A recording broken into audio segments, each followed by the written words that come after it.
Hello guys! Welcome sa ating channel. Narito tayo ngayon sa may Jollibee Dingras. So, i-check natin tong air conditioning unit nila. Bakit hindi siya lumalamig? So, ang case nito guys is gumagana yung indoor pero yung outdoor hindi siya gumagana. So, check natin. Ngayon naka-on yung pinaka-breaker sa taas pero naka-off pa yung pinaka-main breaker sa baba. So, tara, pa-on natin. So ito guys, pina-on natin yung breaker sa baba, in-on natin. So check uli natin to guys, yung supply. Medyo mahina na yung battery ng tester natin. Okay, i-check ko lang. Lagay natin sa may voltage, AC. Check natin yung supply. So okay guys, 234 guys. Okay, so may supply na tayo. So check natin tong outdoor. Okay, check natin to kung may supply dito guys.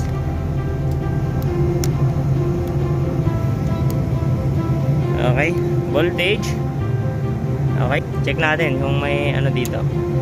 Input 234, meron siya. Okay, input 234. Okay, pan-checking sa board nya guys, meron tayong nakitang pumutok. Okay, yung resistor to guys, may pumutok sa may malapit sa transformer natin. Okay, ayan guys, oh. Yan. Ayun yung busted guys. R603 resistor siya. So ito yung itsura niya pag di siya busted. Check natin yung fuse. Check pa natin yung fuse. Okay.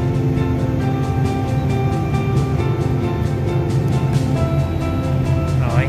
Check natin yung fuse. Main.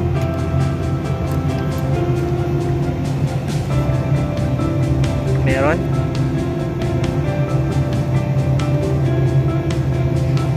Meron. Yes. Meron. Okay. Mapapansin natin sa board guys, meron namang supply sa may DC. Kasi yung HCP light nya umiilaw. Pero yung papunta sa compressor guys, wala na. Kasi nasunog yung resistor natin dito bago mag-transformer. So hindi gumagana yung compressor natin. So try lang nating i-check yung indoor kung gumagana yung fan. Tapos test operation natin. Tara, sa indoor. Pangalan mo sir? Eli. Eli. Oh, kasama natin si Sir Eli ngayon, nagto-troubleshoot sa may Jollibee Dingras. Tara. Check natin yung indoor kung may nasunog din doon guys.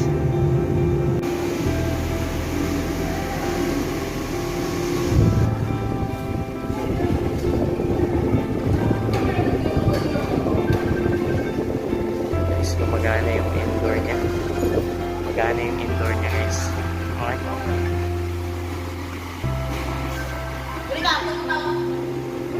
Lang natin to. Indoor PCB. Okay.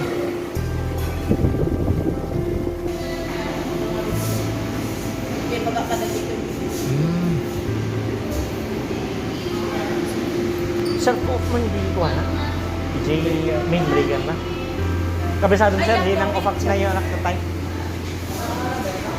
But di nang yung anak na tayo sir. Ito guys, kumagana yung indoor unit. Yung fan. Pero yung compressor hindi siya gumagana. Okay. Ayun.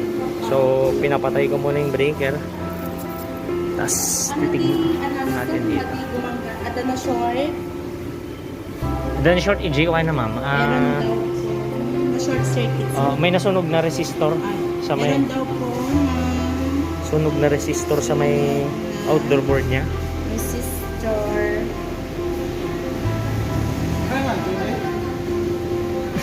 Sa outdoor, ano sir? Outdoor. Outdoor board, ma'am. Motor board. Hindi, ma'am. Outdoor board lang. Walang motor. Outdoor board. Oo. Okay. Basta sir, resistor na. Resistor. Resistor. Board sa Ayan, outdoor. Board sa loob. Resistor. Antayin mo na lang yung report ko, ma'am, para yun yung report Meron ko. yung kasunod na resistor board sa outdoor board. Sa taas. Under warranty naman, ma'am. Okay.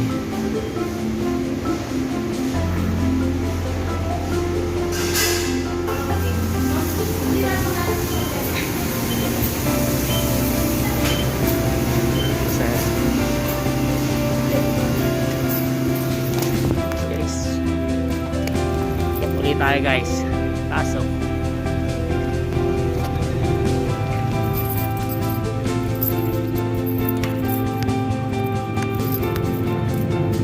Okay, guys.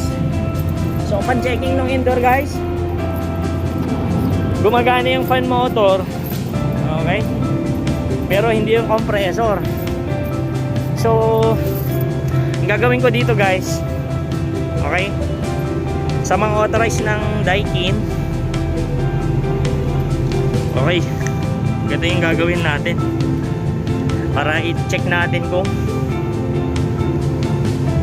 gagana ba yung compressor. Try nating i-bypass. Okay? Kasi nasunog yung resistor papunta dito sa mismong diode bridge eh. Okay. Ayan o. Ayan. Diode bridge 602. Ayan.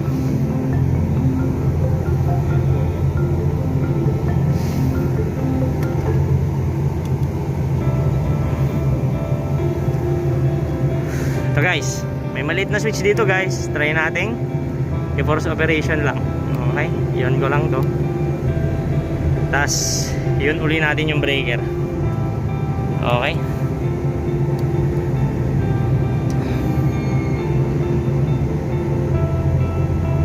Yan. Okay. So baba uli ako guys. Wala kasi akong kasama. Okay. Ayan yung outdoor.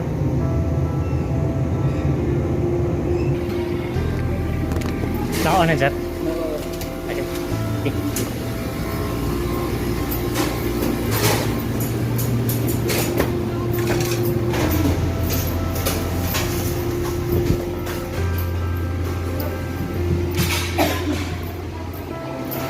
So, okay. Naka-on uli siya. Okay. Ayan.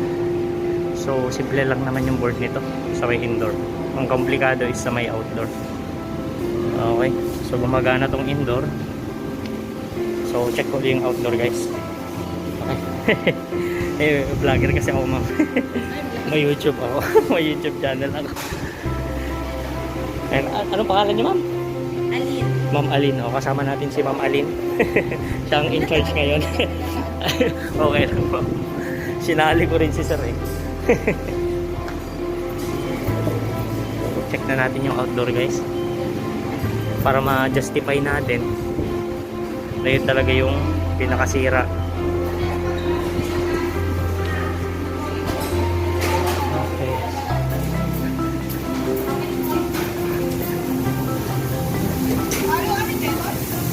Busy sila lahat dito guys.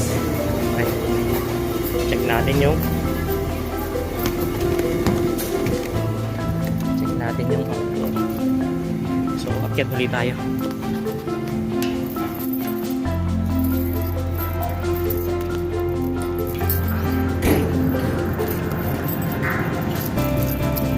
Okay.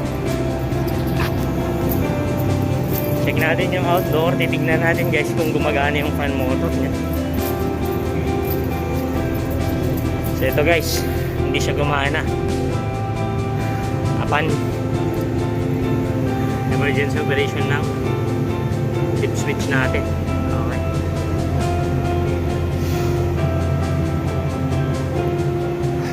Ayun. So ang sira talaga guys is yung resistor dito. Okay. Ito yung nasunog. Okay.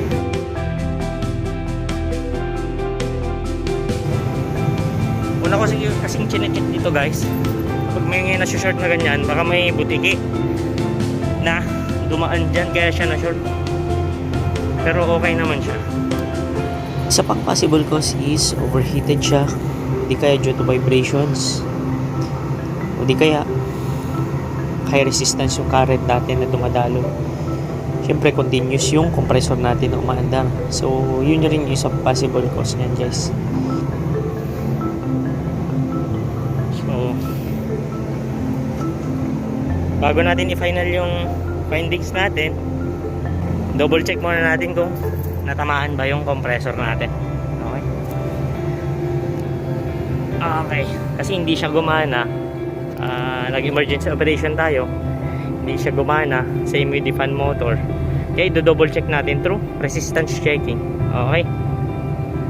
Para ma-justify natin na yung board lang talaga yung sira. Okay. So, tara. Off muna natin to bago natin isa-oli sa original na setup niya. Okay.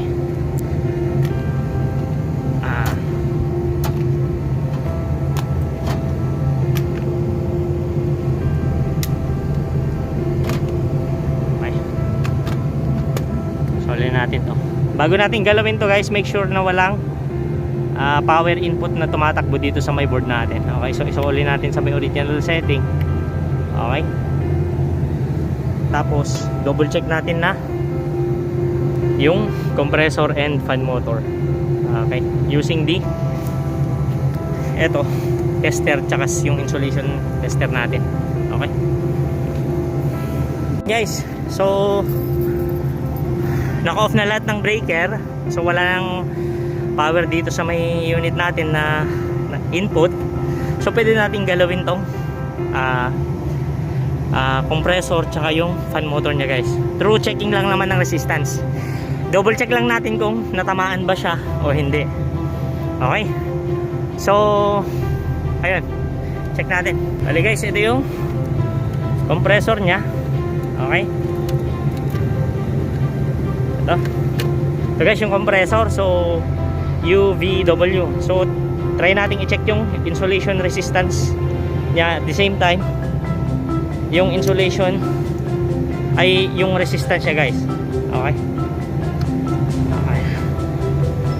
Yan. So unahin muna natin si compressor. Okay. UVW. Okay. Kunin natin to guys. Okay.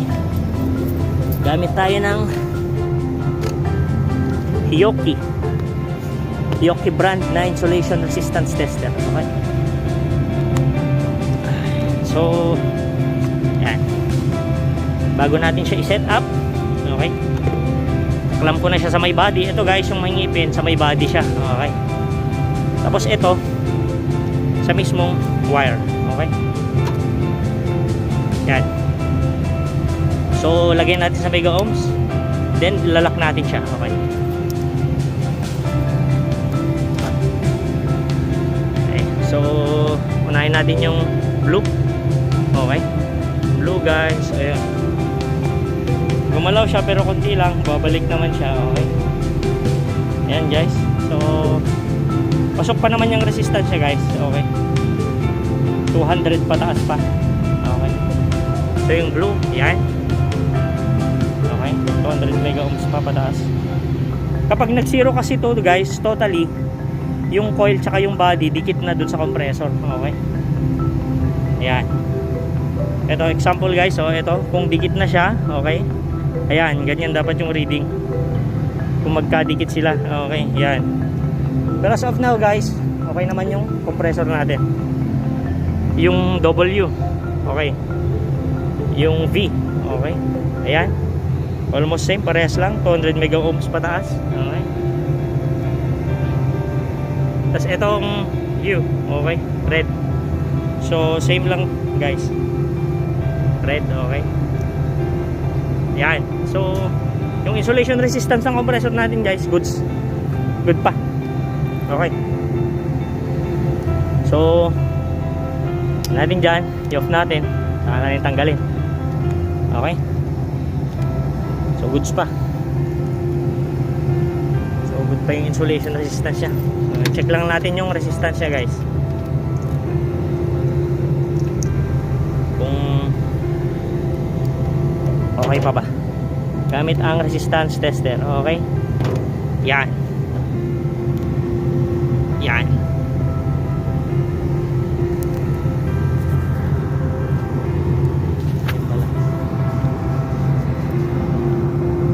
UV.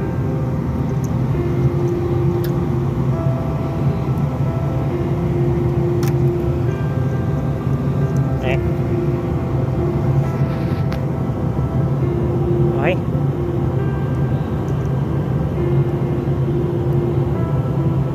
W tsaka V. Okay.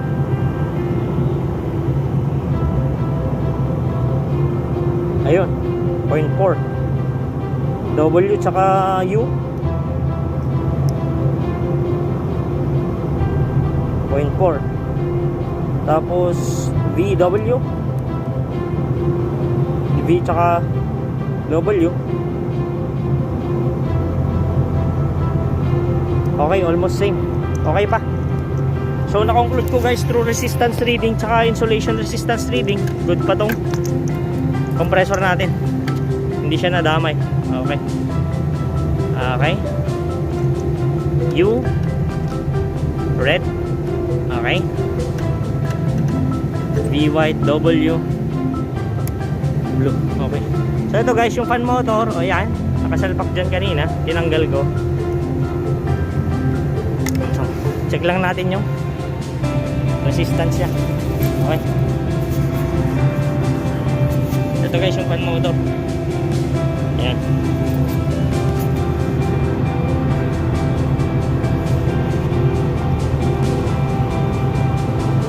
Okay.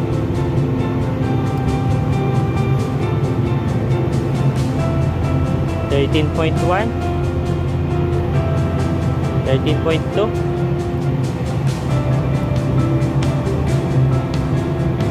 Okay. Okay pa naman. So ayos.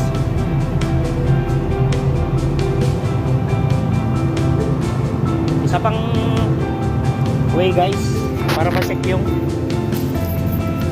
fan motor natin, try nating ikutin kung mahigpit o hindi. Isa rin yun kasi, guys, sa way para i-check yung fan motor natin.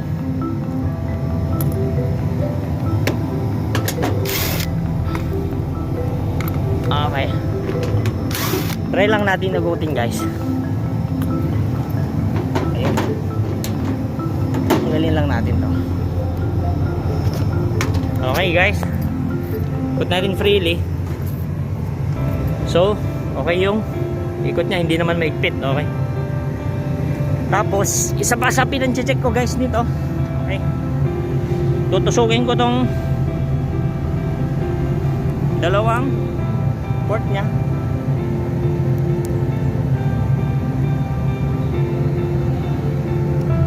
Yan. Tapos lagay natin sa may DC voltage. Okay, reading.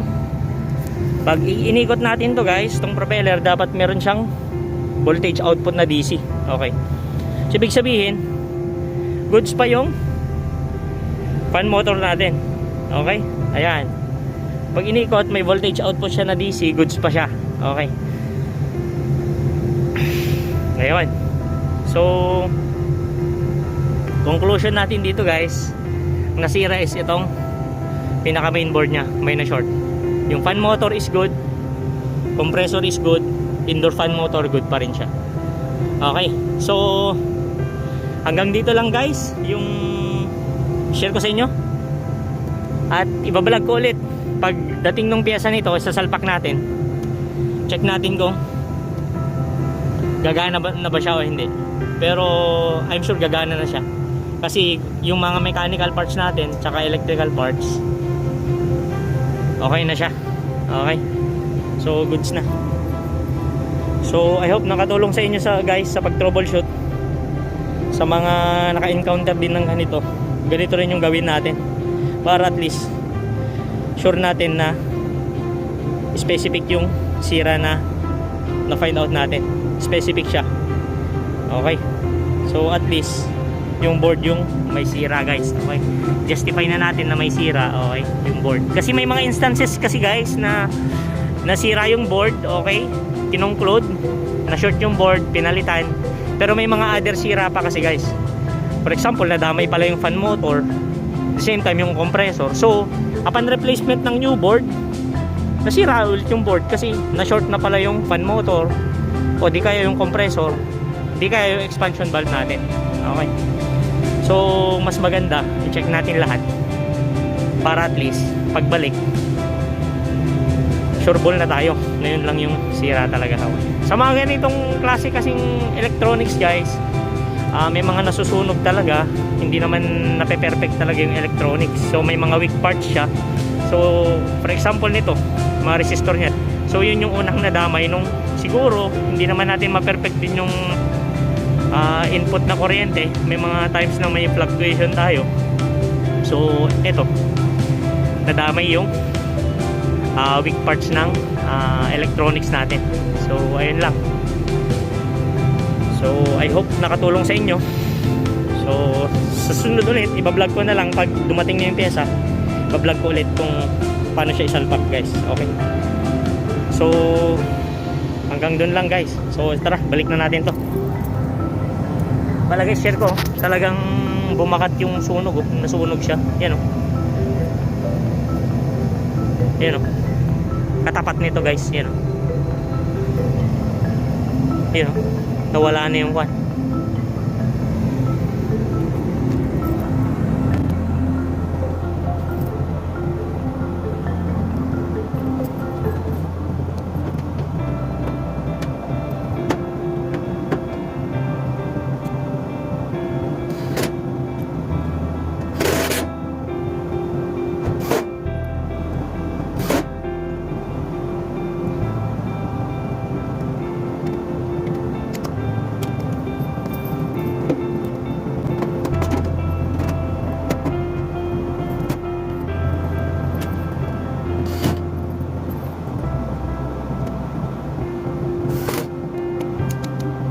So ayun guys, so bumati off i-on yung breaker. So as is muna dyan hanggang sa makabalik tayo, dala natin yung pyesa.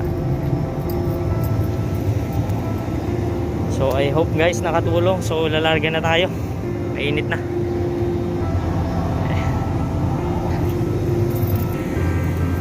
Guys, baya tayo. Mga exhaust tsaka fresh air blower nila. Yan.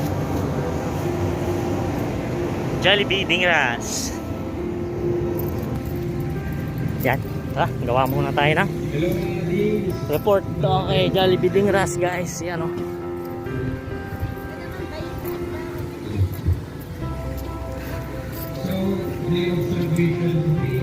Gawa muna tayo ng report guys. Okay. So, meet Maxi guys. So, ayun guys. Tapos na tayo dito. So, lalakad ulit tayo ng papeles sa may munisipyo.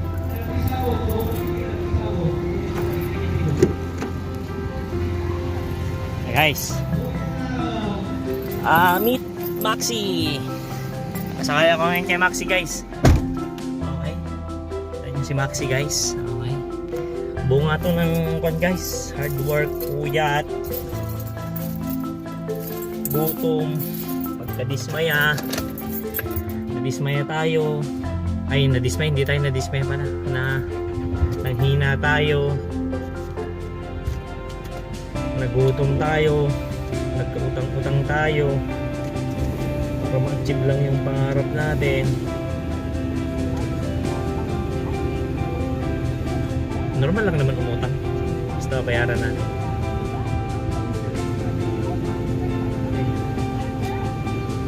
Ayan, si Maxi guys. Okay, nakasakay nga kay Maxi. Proud naman ako guys na present sa inyo, personal na one ko to, sasakyan ko. So ito muna ginamit ko para magamit ko rin siya. Hindi naman siya brand new pero okay naman, proud lang ako guys pang share sa inyo. Mga nagpapangarap ng sasakyan dyan, ma-achieve nyo rin yan guys, basta magsikap lang tayo, huwag tayong pa tamad-tamad. Okay, ayan, Suso siya guys, Suso D-Max. Pangarap ko kasi ito guys dati. Ngayon nasa akin na. Kasi pagkatsaga lang to guys. Tapos huwag tayong madismaya. Tuloy lang tayo. Pag may mga taong umuusig sa atin, kumakantyaw sa atin, hindi naniniwala sa atin, ang unang maniwala guys sa atin, yung sarili natin. So ayun. So ayun, si Jollibee Ding Ras. Hopefully maayos natin to next week. Darating yung pyesa. Okay, so ayan. Ayan guys, so ganda mag-aircon. Init sa labas. So tsaga-tsaga lang tayo guys. Okay, so tulungan nyo naman ako guys na ma-achieve yung 1,000 subscriber. Kasi naka 806 na tayo. So I hope ma-achieve ko rin yung 1,000 subscriber guys, sa tulong at awa ng Diyos at saka sa tulong nyo. So ayun lang, go lang tayo guys sa mga pangarap natin. Katulad yun rin ako dati. Kung di mo pa na-achieve yung goal mo, ako, goal ko noon magkasasakyan talaga, pero nagsumikap ako. So na-achieve ko na naman yung goal ko, sasakyan. So ikaw din, ma-achieve mo rin guys.